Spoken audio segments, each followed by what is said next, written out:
안녕하세요. 제발 살려주세요입니다. 제가 이제 29살입니다. 이제 20대 마지막이거든요. 2022년. 그러면은 이제 생각이 드는 게 30살 전에 마지막이잖아. 근데 드는 생각이 많아요. 그래서 오늘은 제가 20대의 잘한 점과 좀 후회하는 점에 대해서 좀 말씀을 드려보고자 해요. 20대 때 잘한 점에 대해서 우선 말씀을 좀 드리겠습니다. 첫 번째로 취업을 위한 공부를 한 것을 제일 잘했다고 생각해요. 이제 예를 들면 이제 제 직종이 이제 안전보건 관련 직종인데 이제 안전 관련 자격증은 원래 하나만 있으면 되는데 저는 대학교가 안 좋고 그러니까 대학교가 이제 서울 관련 4년제에 비해 좀 안 좋은 편이고 영어를 또 못해요. 해서 그러면은 어떡하지? 라고 생각을 하다가 제가 노력으로 할 수 있는 걸 위주로 해보자. 그거를 찾아보니까 국가기술 자격증이에요. 해서 저는 관련 자격증을 많이 취득을 했고 다른 사람에 비해서 자격증을 좀 많이 땄어요. 많이 취득을 해서 그거를 경쟁력으로 해서 지원을 해서 회사 취업 관련돼서 성과는 나온 것 같습니다. 어쨌든 20대 초반부터 지금까지 공부를 내가 할 수 있는 수준에서 열심히 했다는 거, 지금도 열심히 하고 있지만 공부를 시작하는 게 정말 어렵거든요. 그러니까 자기 개발용도 있지만 그걸 자격증이라는 결과물로 나타냄으로써 그거를 또 이력서에 쓸 수 있고 인사 담당자들이 그래서 서류 합격을 많이 시켜준 것 같아요. 어쨌든 공부죠. 이게 자격증도 이제 쓸데없는 자격증 말고 회사들한테 인기가 많고 그리고 법적으로 필요한 그런 자격증들이 있어요. 그런 자격증을 취득을 했다는 것, 그게 우선 제일 잘한 것 같아요. 두 번째로는 장기 연애를 한번 해본 거예요. 제가 기존까지는 연애를 하면은 뭐 많이 오래 가봤자 100 며칠 뭐 그리고 100일도 못 가는 경우도 많았고 그랬었는데 어쩌다 보니까 한 1년 반 정도 사귀었어요. 결국은 헤어졌지만 근데 왜 이걸 잘했냐고 생각을 하냐면 여자를 보는 눈이 생겼다고 해야 되나? 연애를 짧게 하면은 솔직히 여자의 외모만 보게 되고 좀 외관적인 것만 보게 되는 경향이 있어요. 근데 짧은 연애이면은 뭐 별로 하는 게 없으니까 뭐 만나서 데이트 좀 하고 그냥 뭐 한두 번, 두세 번 그냥 연애 데이트 하고 헤어지는 거잖아요. 뭐 짧게 연애하는 거는. 근데 오래 연애를 하면은 그런 데이트 플러스 이제 여러 가지 상황이 겹쳐요. 여자친구의 부모님을 만날 수도 있고 또 이제 여자에 대해서 좀 알게 되는 거죠. 그 여자친구도 남자에 대해서 알게 되겠지만 그 여자에 대한 그 속성을 이제 알 수가 있거든요. 회사 취업부터 해서 그 여자친구도 저도 많이 도와주고 서로 이제 했지만은 어쨌든 결과적으로 성격이 안 맞고 서로 이제 결혼 같은 그러한 준비가 안 됐다고 판단이 돼서 자주 싸우기도 했고 그리고 이제 연애를 오래 좀 하니까 결혼 같은 얘기가 조금씩 나오는데 돈이 없으니까 결혼을 할 수가 없잖아요. 그래서 이러한 연애를 계속 해야 되나? 이제 연애할 때가 아니라는 거죠. 돈을 모아야 되고 집을 사야 되고 이제 그러한 게 겹쳐서 저도 모르게 그런 게 이제 여자친구한테 표출이 됐던 것 같아요. 근데 결혼을 또 할 수는 없어. 돈이 없으니까. 뭐 월세로 살 수는 없잖아요. 원룸으로. 그 당시에 생각을 했어요.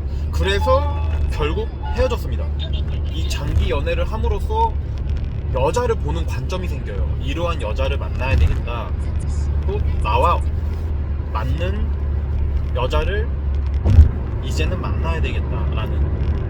근데 이거는 연애를 100일, 200일 정도 했을 때 이러한 관점이 안 생겨요. 한 1년 이상은 사귀어야 이러한 여자를 보는 관점이 생기는 것 같거든요.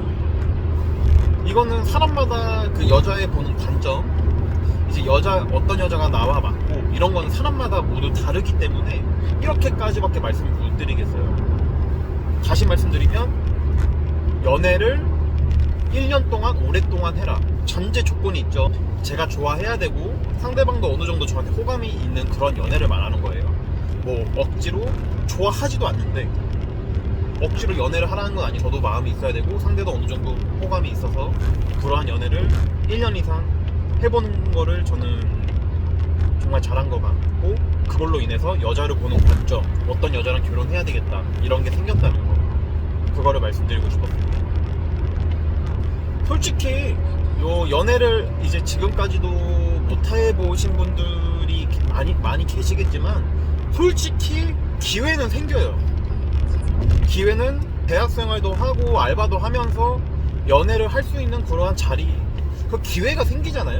근데 보통 그 기회를 안 잡거나 못 잡거나 하는데, 그러한 기회가 왔을 때 잘 잡아야죠. 기회가 없을 수가 없어요. 그리고 세 번째로는 돈을 100만원씩은 모았다는 거. 100만원 이상씩은 매달 꼬박꼬박 모았어요. 근데 이거조차도 안 하시는 분들이 많거든요. 근데 어쨌든 매달 꼬박꼬박 100만원을 모아서 어쨌든 지금 결과적으로 몇천만원의 돈이 생겨서 이제 나중에 뭐 종잣돈이 될 수도 있고, 어쨌든 저축을, 적금을 꾸준히 했다는 거. 근데 그 돈으로 뭐 어떻게 해야 될지는 상상도 안 하고 그냥 돈을 100만원씩 모았어요. 이렇게는 세 가지는 정말 잘한 것 같습니다. 나머지는 생각이 안 나네요. 나머지는 뭐 잘했다고 뭐 제가 하긴 그렇고, 뭐 직장생활 열심히 하는 거는 당연한 거고, 저는 거의 나이도 어리고 신입 정도의 수준이었기 때문에 직장생활을 열심히 해야 되는 건 당연한 거고, 세 가지가 딱 생각이 나네요. 회사 생활을 열심히 하는 거는 회사를 위한 게 더 크고, 뭐 자기 발전에 그런 것도 있지만 그건 당연한 거고, 우선 그렇게 세 가지가 잘한 것 같아요. 그러면은 제가 지금 이제 못했던 점, 후회되는 점, 20대 때 왜 이걸 안 했을까 이런 생각을 하는 그런 후회되는 점을 좀 말씀드려 볼게요. 우선 생각나는 대로 좀 자연스럽게 말씀을 드리면, 첫 번째는 돈 관리를 못했어요. 이게 앞서 말한 장점 100만원씩 모은 거랑은 좀 다른 얘기인데, 돈 관리를 못했어요. 그러니까 돈을 지금은 이제 어느 정도 공부를 해서 알고는 있지만, 우선은 돈 관리를 못했다는 거 차근차근 말씀을 드리면, 어쨌든 결과적으로 100만원씩 매달 모은다고 해서 나중에 집을 살 수가 있나요? 집을 못 사요. 아파트 같은 거 못 사고, 뭐 이게 사람마다 다르겠지만 집을 못 사고, 예를 들면 이제 결혼 같은 자금도 돈이 없어요. 그냥 제가 지금 모은 돈이 고장 한 뭐 3, 4천만원 될 텐데 그 돈으로 뭐 결혼을 하고 뭐 집을 살 수 있는 돈이 아니잖아요. 그러니까 돈 관리를 못했다는 거. 그 돈 관리를 좀 세부적으로 말씀드리면, 한 달에 100만원이 아니고 월급이 예를 들어서 200만원이다 그러면은 한 180만원은 저금을 했었어야 됐어요. 자기 월급에 비례해서.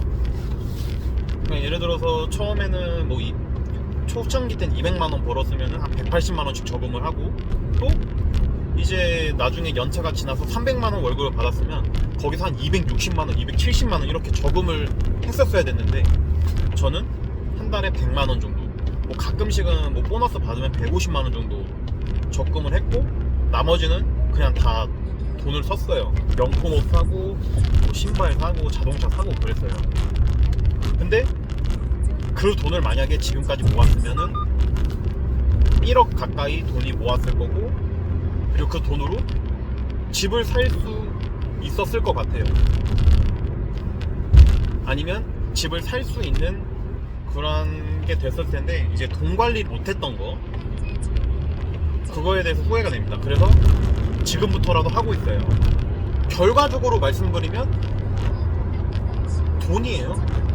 두 번째로는 이것도 돈 관리를 못한 거랑 좀 연관이 되어 있는데, 제가 독립을 안 했다는 거. 그러니까 직장 생활을 했을 때 독립을 했었어야 됐어요. 왜냐면 제가 지금 이러한 생각이 바뀐 것도 독립을 하면서, 근데 집은 어떻게 사는 거지?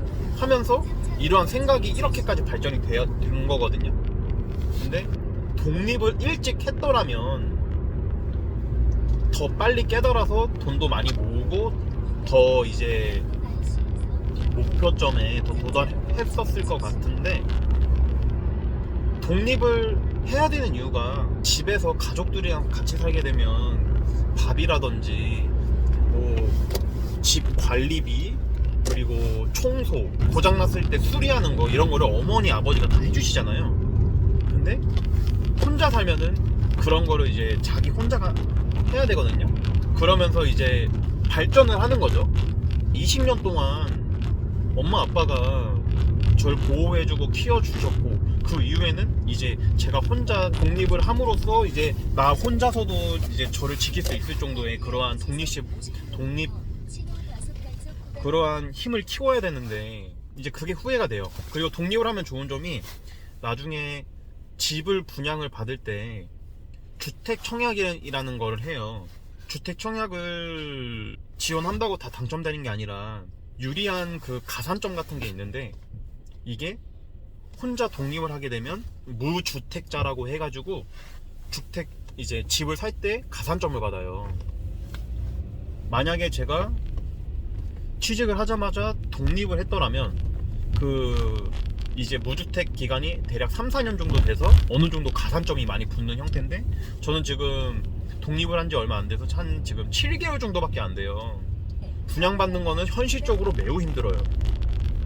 그래서 이런 것도 지금 어떻게 극복해야 될지, 아니면은 기존의 구축 아파트를 좀 비싸게 사서 집값이 사서 그런 식으로 해야 될지, 이제 이러한 고민이 많은 거죠. 저는 웬만하면 독립을 하셨으면 좋겠어요.